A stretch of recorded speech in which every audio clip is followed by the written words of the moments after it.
et bienvenue à Chuck B Critique. Aujourd'hui, je vous donne mon avis sur le nouveau film de Michael Myers intitulé Halloween Tue, version française de Halloween Kills.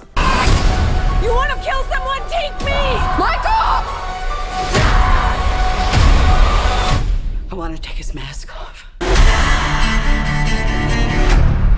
On suit une fois de plus Laurie Strode ainsi que sa fille et sa petite-fille qui allient leurs forces pour mettre fin une bonne fois pour toutes au mal incarné qu'est Michael Myers. Tout d'abord, pour ceux qui le savent peut-être pas, il s'agit d'un deuxième chapitre d'une trilogie en devenir qui a été débutée en 2018 avec Halloween qui lui faisait suite aux événements du premier film original. Et je dois dire que par moments on ressent un peu qu'il s'agit de la partie du milieu d'une trilogie qui n'est pas encore terminée. Parce qu'on sait que ça va se conclure avec Halloween Ends, donc on dirait qu'ils ont un peu limité l'avancement de l'histoire avec les Strodes pour avoir beaucoup de meurtres avec d'autres personnages provenant de l'univers de l'original, mais qui sont maintenant plus vieux. On comprend très bien qu'ils sont là pour être des victimes dans ce type de film-là. Il n'y a pas tant de problème à ce niveau-là. C'est simplement que c'est le fun quand c'est un petit peu lié à tous les personnages principaux. Puis on dirait que ça l'était un peu moins parce que j'avais l'impression qu'on gardait un peu un affrontement final glorieux pour le troisième acte. Mais par contre, côté Kills, là on est absolument gâté. C'est inventif, gore, amusant et parfois comique. Donc c'est plaisant. J'aime beaucoup cette franchise-là, mais j'ai pas nécessairement autant réécouté ces films-ci que les Nightmare on Elm Street ou les Friday the 13th. Donc pour moi, si on déroge un peu de ce qui est supposé d'être fait dans le film classique, ça me dérange pas tant que ça parce que je l'apprécie quand on va ailleurs. Et justement, dans ce film-ci, on explore un peu la thématique de la mentalité de foule. J'ai pas nécessairement adoré ça, mais j'ai apprécié qu'on essaie un peu quelque chose de différent. Pour l'occasion, je vais réécouter la version de 2018 pour me mettre dans l'esprit.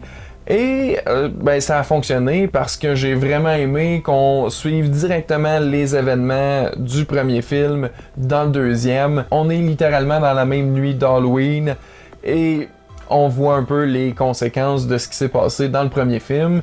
Et ça, moi, j'ai vraiment aimé ça. Ça nous lie organiquement avec le premier film, même qu'on n'a plus tant l'impression d'écouter deux films, mais plutôt une longue histoire. Mais cet avantage-là a aussi un défaut, parce que on a un peu l'impression que justement ça s'arrête avant qu'on ait un peu plus de fun, qui va probablement être dans la troisième partie. Donc on peut dire que pour l'instant on reste un petit peu sur notre fin, mais j'espère que lorsque la trilogie va être complétée, ça va nous sembler dans l'ensemble encore plus satisfaisant. Pour l'instant, cependant, ce qu'on a eu, c'était quand même compétent et amusant.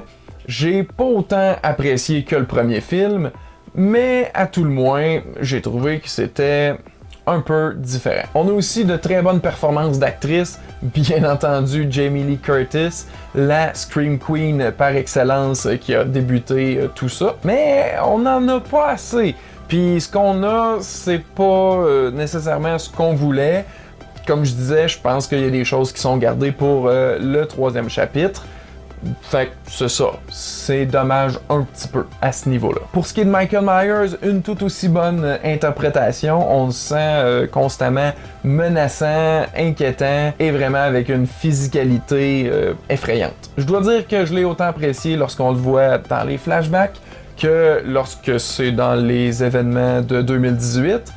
Et en particulier avec la version un peu fondue de son masque. Je le trouve totalement effrayant en ayant une petite twist un peu différente du masque original. Malgré le quand même assez haut body count de ce film-ci, je dois dire que j'ai quand même un petit peu préféré celui de 2018 où le suspense me semblait un peu mieux mené. Dans celui-ci aussi, on a des tracking shots où on suit Michael qui se promène un peu aléatoire dans les quartiers et cherche sa prochaine victime potentielle.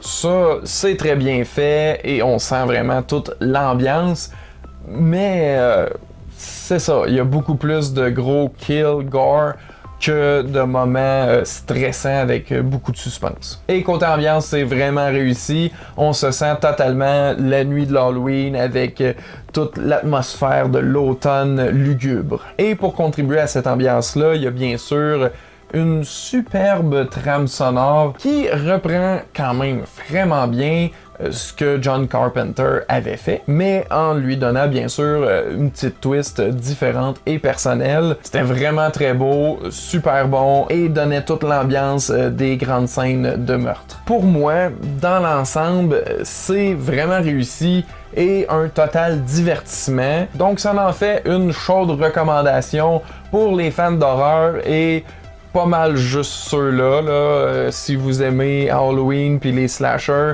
ben vous êtes déjà vendu, vous allez l'écouter anyway. Mais pour tous les autres, je pense que ça requiert à tout le moins d'écouter celui de 2018 pour nous mettre dans l'esprit. Ben sinon, oubliez ça, là, passez votre tour, c'est pas pour embarquer dans l'univers de Michael Myers comme une première entrée. Et donc maintenant, j'aimerais ça savoir, ben, si vous l'avez vu, qu'est-ce que vous en avez pensé, et c'est quoi votre préféré de toute la franchise? Dites-moi ça dans les commentaires ci-dessous. Et sur ce, je vous dis un gros merci à tous et à la prochaine!